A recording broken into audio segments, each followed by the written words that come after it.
If you or one of your family members has a problems with substance abuse, please stay tuned. We have so much more to tell you.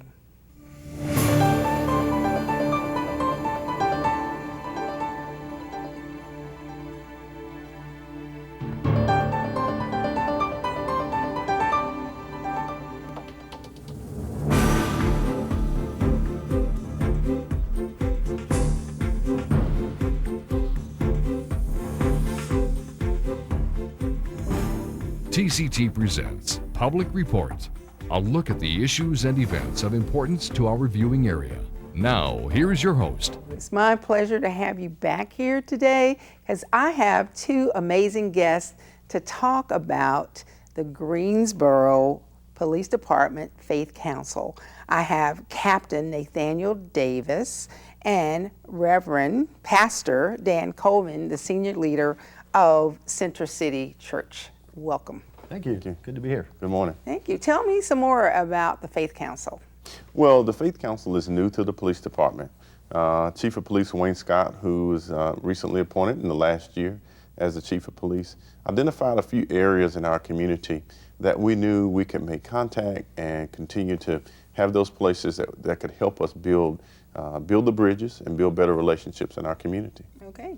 And I'm imagining you're part of that bridge. Tell me about your relationship. It's fun, you know, our relationship, some of us call him Trey, but Trey and our relationship goes back 10 years, and you know, we've always had a very forward relationship and very open relationship, and had just praying together, and Trey asked me about being part of this, and it's really a great opportunity to join with other faiths and other people in the Chief of Police as well.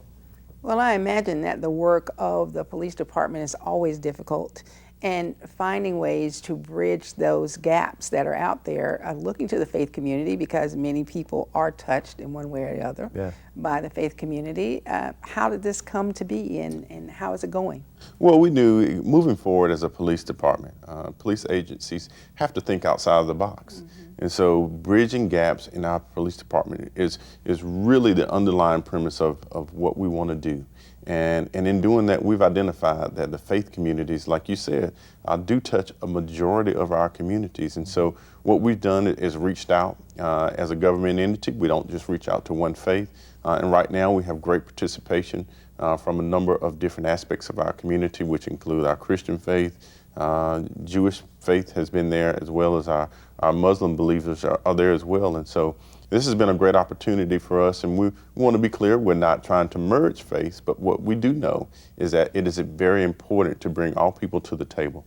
There are issues of national security that concern people, as well as we want to just make sure that we're building those true relationships, so that if we do have a time of crisis, that we do have partnerships that we've already built, and we're prepared to handle whatever comes.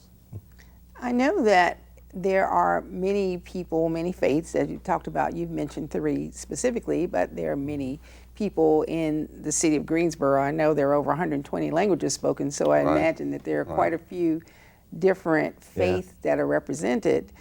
Are you having any success reaching out to people who are not in those 3 groups? Well, I know that this is new, and as we continue to build and people learn what we're doing and what we are trying to accomplish with the Faith Council, we're really hoping that people want to get involved and they extend themselves to us. We're opening ourselves up as a police department to say we're ready to partner with all aspects of our community so that we can have these true partnerships. Mm-hmm. Mm-hmm. Well, tell me about your work. I mean, you obviously work with other people in the faith community. Right. And is it easy for you to reach out to other people? They already know and trust you. Know, like, and trust. That's what it takes for people to become involved. Yeah, you know, that trust factor is only really strong through relationships. And so that's one thing that that Trey and I have both been about, is that developing some genuine positive relationships with people, and it takes time. And even if they're Christian in different denominations or different faiths, you're still going to have some tension, possibly. Right. But it's over that coffee. it's getting to know people, just talking open, being honest. That's where I see the benefit of the Faith Council is that cohesiveness and that relationship building and that strength that comes from just being genuine with one another. Right. Well, knowing what you say, my grandfather was a Baptist preacher and then my mom was a Methodist minister. There you go. So I could just tell you there were some There you serious go. discussions around the dinner table. And they were married. Well, no, that was my grandfather and my Oh, mother. your grandfather and your mother. Oh, okay. Oh, that's No, right. let's not do that. Yeah. But tell me then, how is this, where is this going? Well, we want to grow. We want to grow slowly. But here's the great thing. We have been really delighted as a police department just to see the people who want to come to the table and talk about everything from concerns to preparation to how we can move forward, how they can come to the police department and help us build bridges with the community. And so this has been a treat for us as we move forward. We already have an executive council. As far as a larger council, our executive council is comprised of about 11 people that are representative of the different faiths that I described. The larger group is about 25 to 30 people we see come to our meetings. We meet quarterly. But again, as Dan said, what we want to do is make sure we spend that quality time to build true relationships. Right. If someone is listening to this now and know, I'm involved or I'm a member of a certain group and I want to be involved, how do they get started? What do they do? Right. Just contact us at the police department, the Greensboro Police website, or our media relations specialist, Susan Danielson, coordinates all of our contacts and our information, and just reach out, make contact.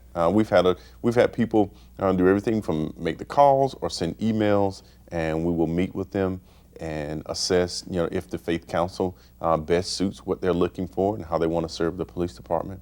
And so just reach out to us. All right, so if I'm a person who's not a member of the clergy, one way or the other, but I would like to be involved, are there those opportunities for people who can be the secretaries for you, the people who help you organize things, website designers? Who do you have? As we move forward into today's time, we know that we might not, there are different settings that are not as traditional as others. And so I definitely wouldn't rule out if someone wanted to come to the table and contribute, we definitely would sit down and listen and have conversations to see if the Faith Council best suits what they're looking for and how they're looking to contribute to the police department. Now I know you brought up the term national security, and some people are like, yeah, that's cool. When I travel and I see people and they're worried about what I'm carrying and what's going on the plane, I'm all about that. Yeah.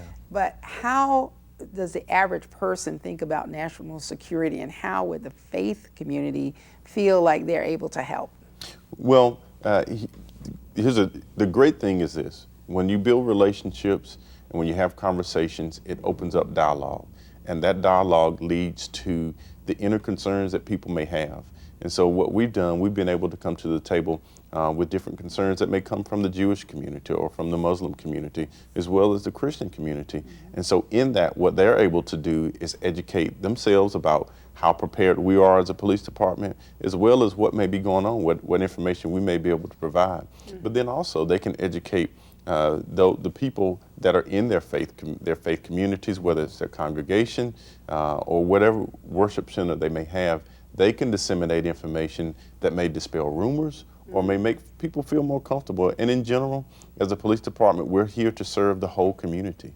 And so if our community feels more safe, then we're doing a good job. Well, I know that you said that this started with the new police chief. And tell me a little bit more. Has he discussed his vision in more detail about what he's trying to accomplish with this? Again, a few of the things that the chief has identified is there are certain components of our community that can help us build bridges and build those relationships and get to a healthy place. One of our main visions is that Greensboro will be a safer city. And so in that, we have to have a healthy feedback from our community. We have to hear what all aspects of our community have to say. And the faith community, that's an important two-way street. The faith community can receive information from us, but it can also disseminate information in a much quicker way than we can sometimes. Yeah. And so with that partnership, the chief has identified that this is a great way that we can build those bridges. And moving forward, one of his goals is that this is not just a one-time thing, that this is a continuous effort that the police department will have, and that we'll have these relationships. Yeah, and it's very important how the community looks to our police officers and sees our police officers. And I think the faith community is very helpful in that way, and how our officers are perceived.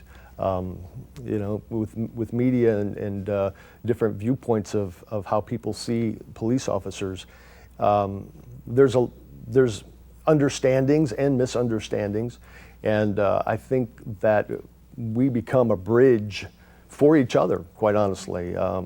People look at police officers one way, and they also look at pastors in one way as well. And we both can be polarizing figures, but I think we're both really interested in just opening our arms to the community and to relationships and being real and respond to the real friendships we can have. Right. I would imagine, especially, it feels like youth today. Of course, I'm sure every generation says the youth today are just unruly and they're not respectful, Sure. et cetera. Sure. But I see more evidence of youth being willing to be more aggressive or more violent when they disagree or they misunderstand. And it would seem like this partnership would really make a difference. Yeah, and that's what we're hoping, is that, and our churches should be open to even receiving some of our officers in. Our officers there's a lot of great speakers. He's a really great speaker. And, being able, I've had him speak in our church before and preach in our church, and does a great job, but it gives a different viewpoint of a police officer when there's all these unconcerns. It's, anytime we're driving down the road and a police car comes up behind me, panic goes over us. Well, is that necessary? Not unless you're doing something illegal. Right. But just on the regular basis, no. Sure. Well, I've been a police officer now for 20 years, and I've been an ordained minister now for more than 10 years. And I can tell you, sometimes people ask, how do you make the difference, or how do you make the change? But it always puzzles me, and I try to give an answer, but the reality of that answer is that there's no difference, because we share, police and ministries share a common goal, that we want to encourage people. We want our cities to be safer, we want our communities to be safer, and we want people to live in peace and harmony.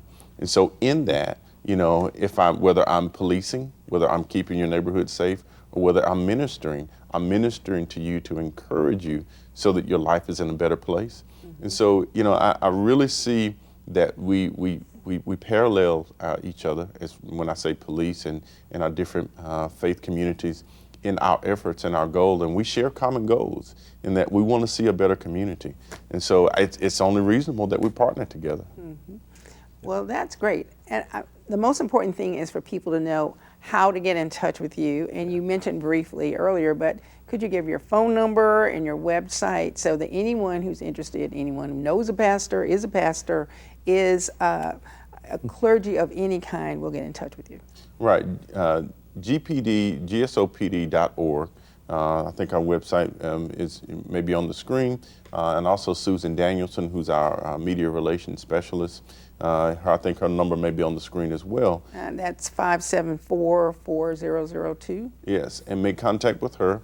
Or if you go to the website and you look me up, Captain Nathaniel Davis, you can just Google my name, Captain Nathaniel Davis, Greensboro Police Department, and it'll bring me up. Just send me an email, make contact with me, and we'll get you involved. All right. Well, I want to say thank you very much. Yeah. I know that you have a big job, and I'm glad that you're partnering. Yeah, thank you. Thank you. Thank you very much. And thank you for staying tuned and finding out about the Greensboro Police Department Council to try to bring together all of the clergy, all of the religious leaders in this area so that we can have a safer city. Because isn't that what it's all about? We want to learn how to live together, to take care of each other, so that this city and our family can be healthy and happy. See you next time. This has been Public Report. Public Report discusses the issues of interest and importance to our viewing area. Please remember that the views expressed by our guests are their own and do not necessarily represent the views of TCT or the station.